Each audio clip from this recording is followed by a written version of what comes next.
নমস্কার বন্ধুরা, কেমন আছেন? আশা করছি সবাই ভালো আছেন, সুস্থ আছেন। আজকে আমি মটরশুঁটি তুলব।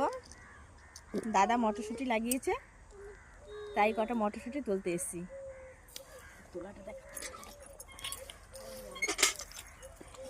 এই যে আমার বৌদিমণি, ছোট বৌদি, তাকাও। আজকেও বসানো যাবে, অসুবিধা নেই। কিছুটা মাটি নিয়ে এসো, বসিয়ে দিই। ওরা কত সুন্দর মটরশুঁটি হয়েছে, একদম কচি। এই দেখুন কি সুন্দর হয়েছে, এই দেখুন কত মোটা মোটা দানা হয়েছে, হেবি সুন্দর খেতে। ওই সামনে চলে যাও।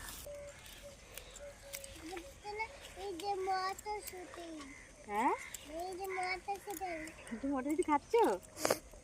আমার ভাইপোও মটরশুঁটি খাচ্ছে। কি বললে?